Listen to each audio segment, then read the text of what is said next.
زما عزتمندو مسلمانانو ورونو، په تیره جمعه باندې دا خبره شوې وه چې په انسان باندې دوه قسمه حقوق دي. یو حقوق د الله تعالی دي، دویم حقوق د انسانانو او بندګانو دي. نیک انسان، نجات موندونکی انسان هغه دی چې هغه د الله حقوق هم ادا کوي او د بندګانو حقوق هم ادا کوي. که یوازې یو ادا کوي بل پرېږدي نو دی خپل نقص کوي، دی کامل نیک نه دی. موږ د خلکو کې دوه قسمه نظریات راغلي دي. یو قسمه دا دي چې عباداتو د خلکو کار ویلی دی او د الله حقوقو کې ګزاره کوي، منځونه کوي، روجې نیسي، ذکر اذکار تلاوت کوي، خو لیکن د بندګانو په حقوقو کې صفر دي. په حرامو ګټلو کې، په کاروبار کې، په دروغ او په پراډ او په دوکه کې، په پردي حق پوله پټي نیولو کې، د خویاندو د تروریانو وغیره حق نیولو کې دا پروا هم نه چې دا ګناه دی او که نه دی. دا یو حق په ما باندې مقرر د شریعت د طرف نه دی او که نه دی. دا هم کسان هم په تاوان کې دي، ځکه دی د دین په یوه حصه باندې عمل کوي، نورې دې پاتې دي. دویم قسمه خلک هغه دی چې هغه دا تصور او نظریه لري چې حقوق العباد ادا کوه او عبادت خو ستا خپل ذاتي کار دی، نه دی چې لکه په دغه غوندې انداز کې لګیا چې دا مونځ او دا ذکر او تلاوت او روجه او حج دا خو ستا خپل ذاتي کار دی، دا که کې او که نه کې. دا نظریه هم غلطه ده. د شریعت حکم دا یو هم دی او دا بل هم دی. د الله حقوق هم ادا کې، عبادات به هم ادا کې، او د بندګانو حقوق دا به هم سر ته رسي او دا به هم ادا کې. هله کامل نیک او هله کامل مسلمان. او که یوازې په یو پورې نښته او ځان ته شل پیرې نیک وایه، ته د شریعت په اصطلاح کې نیک نه وي. په دې وجه باندې سوچ پکار دی چې د الله په حقوقو کې هم زموږ نه کوتاهي او کمی ونه شي، د بندګانو په حقوقو کې هم زموږ نه کمی او کوتاهي ونه شي. هله به موږ کامل مؤمنان کېږو او نیکان کېږو به. نو په تېره جمعه ما تاسو ته څه ذمهدارۍ د حقوق العباد باره کې مختصرا هغه ویلې وي چې هغه د مزدور سره یا د چا سره واده کول یا د چا ډیوټي ده هغه نه پوره کول، یا یو مزدور دی هغه خپله مزدوري صحیح نه کوي، د دې متعلق پوره تفصیل تاسو ته هغه بیان شوی. په دې و سوچ پکار دی چې آیا موږ د خپلې ذمهدارۍ چې د بندګانو حقوق په ما او تا باندې مقرر دي دا ادا کوو که نه ادا کوو. اوس دې کې یو دا هم سوچ پکار دی چې د مزدور هم کم حق دی دا هم ادا کول غواړي. تیره پیره خو موږ دا ویلو چې کم مزدور دی یا استاد دی یا په یو کمپنۍ کې په اداره کې نوکر دی، دی به دا کوي چې د خپله ذمهداري او ډیوټي به پوره ادا کوي.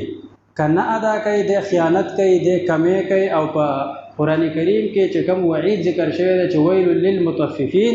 د دې کمی کوونکو دپاره لوی هلاکت دی یا د جهنم کنده ده چې دی ځان له خو پوره اخلي خو د بل حق نه ادا کوي. تنخواه پوره علي خو لیکن حاضري نه کوي، تنخواه پوره علي خو لیکن مزدوري او کار نه کوي، تنخواه او مزدوري پوره اخلي خو لیکن د مالک کار هغه صحیح نه کوي. چې مالک یې صحیح کار کوي، چې مالک نه کار صحیح نه کوي، یا د سر نه پکې اخوا دې خوا کې ټایم پاس کوي. دا خو لکه په پردي حق کې کمی دی. او په تېره جمعه مو ویلو وسو د دې مزدور باره کې هم قرآن کریم د پیغمبر علیه الصلاۃ والسلام فرمایي اعطوا الاجیر اجره قبل ان یجف عرقه. د مزدور مزدوري ورکوي مخکې د هغه د خولې د وچېدلو نه، یعنې چې هغه د کار بس کې نو دومره زر د هغه مزدوري ورکوي چې خولې لا وچې نه دي او د هغه حق هغه ته میلاو شي. اوس که ته د مزدور مزدوري نه ورکې یا پکې ټال مټول کې نن او سبا او بله ورځ دا پکې کې، دا هم ته ظلم کې او زیاتې کې، ته هم په دغه وعید کې داخل یې چې الله تعالی فرمایي ویل للمطففین. هلاکت ته د دغه کمی کوونکو دپاره چې د مزدور نه خو د خپل کار پوره په پوره باندې واغستو خو لیکن د هغه حق پای کې اوس کمی کې هغه نه ورکې. نو اول نمبر چې مزدور سره کومه مزدوري معین شوې ده مقرر شوې ده هغه پوره په پوره باندې زر تر زر هغه ته ادا کړه چې کار ختم شو دا مزدوري هغه له ورکړه. دغه شانته ستا سره په ادارو کې څومره لګه سټاف ته ملازمین دي سره داغو چې کله هم د تنخواه وخت پوره شو او تا ور سره کم معاهده کړله چې د دې تاریخ پورې به ستا تنخواه تعالی زه در کومه نو په هغه تاریخ نه مخکې یا زیاتو نه زیات هغه تاریخ ته حواله کا که بالفرض دغه تاریخ ته ستا لاس برابر نه نو هغه ته به ته معذرت کې چې دا زما ستا سره وخو خو لیکن فلحال پیسې لا نشته یو 2 3 ورځې 4 ورځې 5 ورځې تاسو سبا وکړئ مهرباني وکړه دا به ورته وی که نه وی نو ته زیاتېږي. نو د مزدور مزدوري پوره په وخت باندې ادا کول. دویم د مزدور په مزدورۍ کې کمې بنه کې خبره دی وسره کړي مثال په تور د ټیکې چې په 100,000 یا په 1,000 روپۍ دی یو ټیکه ورکړله او چې کله هغه کار پوره کړي بیا په اخره کې 2,000 مې ونی وي کړي خو مو سره 100,000 وي خو 2,000 مې ته ونی وي ولې دې نسې چل دا چل بنه کې ها کستا سره متعین وا چې 18,000 جو 18 ورکا یا دا اول نه خبره کړې و کدا کار مې په دومره ورځې کې کو دومره براکې که په دومره ورځې کې مو کو دومره براکې کومه چې معاهده شوې ده نو هغه خپل لوز او معاهده هغه به ورکې. نو دویم دا چې د مزدور داغه په مزدورۍ کې به کټوتی او دغه نه کې نیول به نه کې داغه حق به پوره باندې ورکې. بل په دې ځکه یو خبره ده اهم واوري زمون په خلکو کې دا غلطي ده زمون پچم په گاوړ کې هم په محله کې کاریګری د بجلو کاریګر دی د ګیلکار دی ترکان دی یا هر څه خو یو شي کاریګر دی موږ ته وینا کو راشه زما بجلی خراب ده راشه زما موټر خراب دی هغه راو باسه راشه زما په دې کور کې یو بټن بدري دانش خراب دي دا لري کوله غوا بجلی می کار نه کوي پته نه لګي کوم ځای خراب ده سټیبلایزر کار پر خو دی راشه وای ګورا هغه راشي घंटा या वनीमा 2 घंटे کار وکي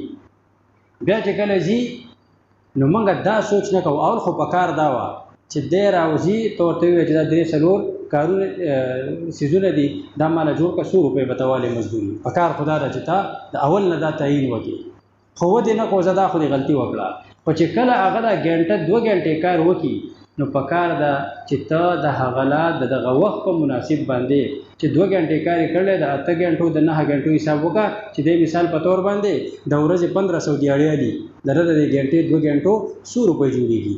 دا ورل ورکړه دا دغه حق دی. ډیر زمون خلک غلطي سره براشي کار اب وکي دا ست و د منګم نه کوچه او ته الله ته خوشاله کا دلته یو چرته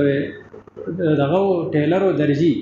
ابه دا پیسې ګندره خو دا پیسې په خاطر خوړای کېږي دا دونه جامې خونه لکه دا وسته څومره دي خلکو به دا ټاکرې ما کړې دي ځانګونانو ته او دې دا ګندلې پیسې به ولا کولې او برابر به کول او ته چاته چې خدای خوشاله کوي خدای تام خوشاله کی ستا پلار دې خدای خوشاله کی ستا نیکه دې خدای خوشاله کی مره خواته نه راکړه خو مزدوري ته نه سم جان نه کومه مزدوري کومه نو چې دا کار 2 घंटे یو نیمه घंटा مونږ بچاو کو دا دې نه کوي چې خدای دې خوشاله کړي دا غد یاړي دا مزدوري هغه لورکا دویمه دا خبره کله کله داسې شي پچم په گاوند کې منګه داسې وکړو یو کاریګر لا خپل سا اوران ماشين دی فریج دی یا بل څه شی شو دا جوړ کا هغه جوړ کی کله چې هغه دا کم خراب شي دا جوړ کی کله پکې داسې چې یو شی په هغه کې ولګا ډېر ګرانی لکه مثال د فریج کمپریسر خراب شوی دی یا تا د جامو انجن ماشين د موټر یې سوی دی نه غزان یو پښپک 2000 روپے باندې او بل چې هغه په 300 روپے باندې تش موټر دی مزدورو نه بغیر دا ولګو هغه کله اسی داغه زمونږ د پښتنو یو رواج دی ستو کی زئی به خیر دی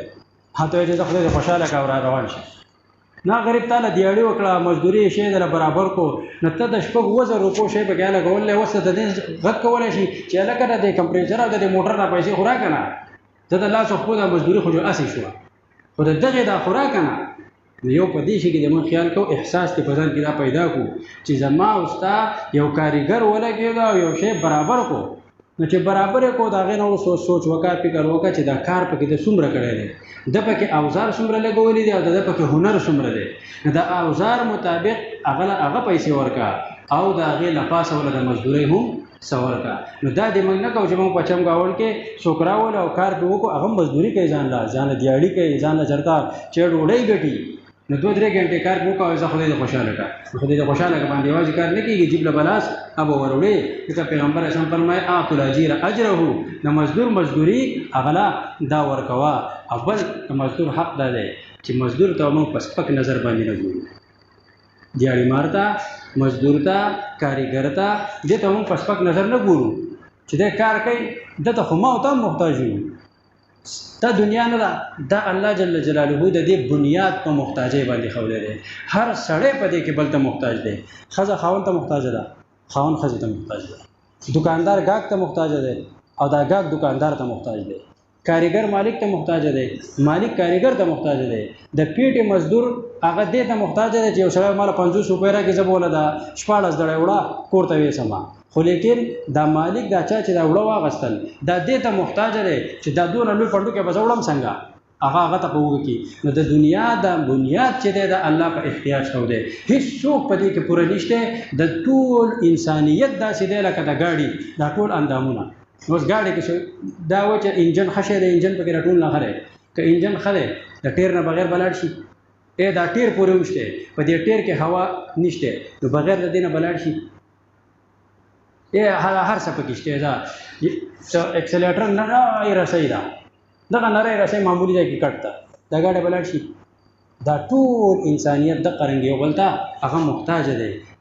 په دنیا کې هېڅوک هم پوره نشته نو چا ته به په سپک نظر باندې نه ګورو او بل د کاریګر باره کې او پیغمبر علیه السلام فرمایي الکاسب حبیب الله څوک چې کار کسب کوي ځان له مزدوري کوي دیاړي کوي دا د الله دوست دی نو دا د مزدور حق دی اته هم په سپک نظر باندې نه ګورو بل هغه له چې خوراک ورکوو نو هغه له په داسې طریقه باندې خوراک چې هغه د اعزاز په طور باندې